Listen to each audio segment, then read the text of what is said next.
Would you trade your mother's sewing machine for the latest iPhone? Before I tell you about Stella, pause for a second and think about that. Stella was in her final year at the University of Lagos. Like many students on campus, she had big dreams. But at that moment, her dreams weren't about graduating with first-class honors or building a solid career. They were about owning the latest iPhone. Not just any iPhone, the newest one. The sleek, shining kind influencers flaunted on Instagram.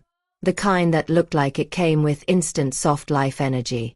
Stella imagined mirror selfies with flawless edges, soft glam makeup, aesthetic captions, and a phone case that screamed, "I've arrived."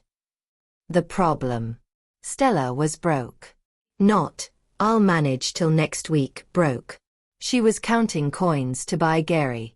Her parents lived in a jungle, struggling to keep their small tailoring shop alive.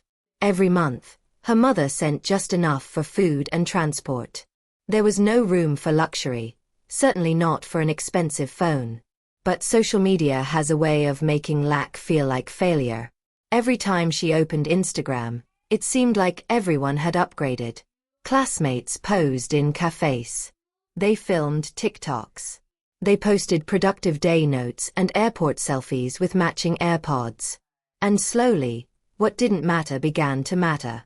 One night in her hostel, Stella stopped scrolling at a video of two girls in her department holding the newest iPhone 16 Pro Max, laughing over bubble tea.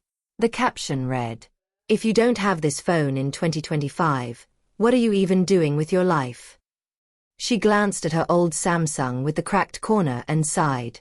Stella, upgrade nah, her classmates often teased during lectures. That night, she made a decision. She would take a loan. She had heard about quick moneylenders in Yoba. No long questions, just fast cash. Pay back in 2 months, they said. By then, she'd figure something out. A side hustle. An uncle's help. A miracle. The lender's office was barely bigger than a kiosk, with peeling paint and a dusty fan that didn't spin. He asked how much she needed. She hesitated, then mentioned the amount, enough for the phone and a cute case.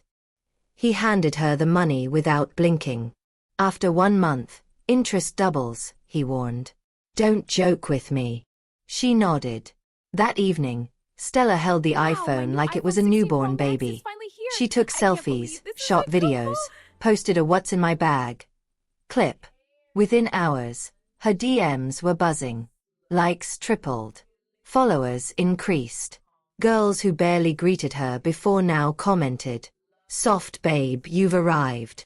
For 2 weeks, she felt untouchable. Then the calls started. The lender wanted his money. Stella didn't have it.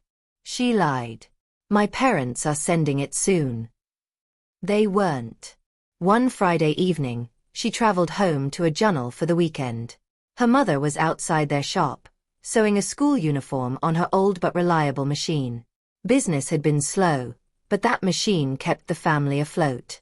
Suddenly, a motorcycle stopped in front of the house. 2 men. "Where is Stella?" one shouted.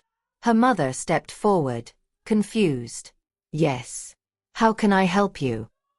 "You can tell your daughter to pay what she owes." Before she could respond, they pushed past her and grabbed the sewing machine. "We're taking this as part payment. If she doesn't pay the rest, we'll be back." Her mother screamed and ran after them, begging. Neighbors gathered. Some whispered in pity. Others shook their heads knowingly. Stella stood frozen behind the curtain. Her mother didn't speak to her for 2 days. The silence was heavier than any slap. On the 3rd day, Stella knocked softly on her mother's door. "Mama." Her mother looked up, eyes tired. "Is that phone worth more than my sewing machine?" The question broke her. That afternoon, Stella took the iPhone to Computer Village. The same walk that once felt powerful now felt humiliating. She sold it for far less than she had paid. Desperation doesn't attract good deals. With the money, she went straight to the lender. It still wasn't enough, but after begging and pleading, they agreed to return the sewing machine once she added a small balance. When they brought it back, Her mother ran her fingers over it like it was a lost child. Then she said quietly, "Next time, remember where you come from before chasing what you see." Stella's Instagram grew quiet after that. No more "soft babe" captions. No more aesthetic selfies. She returned to her cracked Samsung, the same phone she once hid in shame. And she noticed something. The people who hyped her when she had the iPhone? They disappeared. No check-ins. No concern. But her mother, the woman she had embarrassed, was still there. Sewing late into the night. Paying her fees. Loving her without conditions. From that day on, Stella never wanted a phone more than she valued her mother's sewing machine. Moral of the story. Don't let social media pressure you into trading what truly matters for something that only shines for a moment. Phones grow old. Trends fade. But the people who sacrifice for you, they are worth more than any soft life picture you will ever post.